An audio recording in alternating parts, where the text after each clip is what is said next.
Assalamualaikum warahmatullahi wabarakatuh. Halo teman-teman, perkenalkan nama saya Dinda Tania dari Prodi Akuntansi Universitas Muhammadiyah Jakarta. Baiklah, pada video kali ini saya akan mempresentasikan tentang nilai, yaitu membandingkan sistematisasi gagasan mengenai nilai dalam tradisi keilmuan Barat dengan Islam. Mata kuliah Filsafat Ilmu. Topik pembahasan kita pada video kali ini yang pertama, pemikiran aksiologi penerimaan pelekatan nilai pada pengetahuan dan pembentukan kegunaan pengetahuan. Yang kedua, dinamika sekularisasi pengetahuan versus islamisasi pengetahuan. Yang ketiga, kehendak bebas sebagai pilar kehidupan muslim.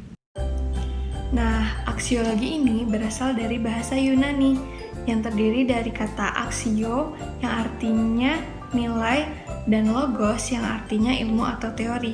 Jadi aksiologi ini merupakan ilmu tentang nilai. Secara sederhana, aksiologi bisa kita gambarkan seperti ini. Nah, bahwa ada sesuatu yang kita pikirkan, yaitu ontologi, kemudian kita cari cara bagaimana memikirkannya, yaitu epistemologi, dan timbullah hasil yang memberikan manfaat atau keuntungan, yaitu aksiologi. Nah, aksiologi ini membahas tentang nilai atau moral yang berlaku dalam kehidupan manusia. Dari sinilah muncul dua cabang filsafat ilmu yang mempelajari tentang kehidupan manusia. Yang pertama yaitu etika, yang kedua yaitu estetika. Nah, etika berasal dari dua kata, yang pertama etos yang artinya sifat, watak, atau perilaku, dan etikos yang artinya keadaban atau perlakuan yang baik. Etika ini terbagi dari dua, yaitu etika deskriptif dan etika normatif. Etika deskriptif adalah cara melukiskan tingkah laku atau moral dalam arti luas. Nah, contohnya seperti adat kebiasaan, anggapan tentang baik atau buruk, tindakan yang diperbolehkan atau yang tidak. Sedangkan etika normatif yaitu sistem-sistem yang dimaksudkan untuk memberikan petunjuk atau penuntun dalam mengambil keputusan yang menyangkut baik atau buruk. Yang selanjutnya yaitu estetika. Nah, sepertinya kata estetika dan etika ini sangat familiar ya. Seperti yang kita ketahui, estetika yaitu keindahan. Jadi, estetika ini merupakan cabang filsafat yang memberikan perhatian pada sifat keindahan, seni, rasa atau selera, kreasi, dan apresiasi tentang keindahan. Estetika deskriptif menguraikan dan melukiskan fenomena-fenomena tentang pengalaman keindahan. Sedangkan estetika normatif mempersoalkan dan menyelidiki hakikat dasar dan ukuran pengalaman keindahan. Selanjutnya, sekularisasi pengetahuan. Secara ontologis, sekularisasi ilmu pengetahuan berarti membuang segala yang bersifat religius dan mistis, karena dipandang tidak relevan dalam ilmu. Mitos dan religi disejajarkan dan dipandang sebagai pra-ilmu yang hanya bergayut dengan intuisi.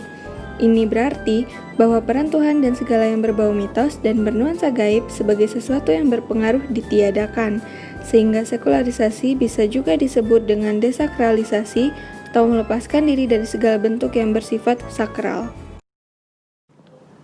Islamisasi pengetahuan. Islamisasi ilmu pengetahuan lahir sebagai koreksi dari ilmu-ilmu modern yang dihasilkan oleh dunia barat yang cenderung bebas nilai dari tuntunan wahyu. Secara ontologis, islamisasi ilmu pengetahuan memandang bahwa realitas alam semesta, realitas sosial, dan historis ada hukum-hukum yang mengatur, dan hukum itu adalah ciptaan Tuhan.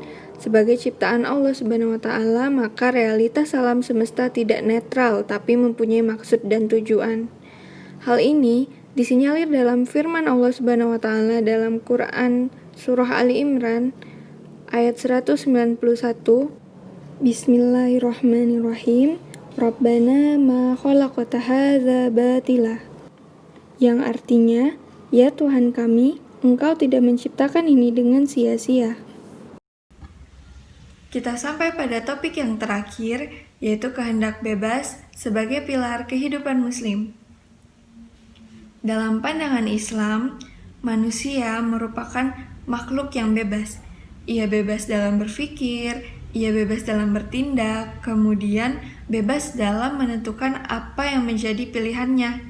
Kemudian, manusia juga diberi kebebasan untuk mencapai dan mencari kebahagiaannya. Sebab, hanya dengan kebebasan ini, kita dapat meyakini adanya tanggung jawab dan pilihan atas tindakan manusia. Allah Subhanahu wa Ta'ala berfirman dalam Quran Surah Al-Isra ayat 36 yang artinya, sesungguhnya pendengaran, penglihatan, dan hati semua itu akan diminta pertanggungjawaban, karena pertanggungjawaban hanya lahir dari kebebasan untuk memilih dan bertindak. Maka, Islam secara jelas menekankan bahwa tiap individu pada hakikatnya adalah makhluk yang bebas. Ia bisa bebas melakukan tindakan baik, dan ia bebas pula melakukan tindakan yang buruk. Semua koridor atau tanggung jawabnya. Sekian dulu ya teman-teman penyampaian materi dari saya. Semoga dapat bermanfaat bagi teman-teman semua. Jika ada salah saya mohon maaf. Saya pamit undur diri. Wassalamualaikum warahmatullahi wabarakatuh.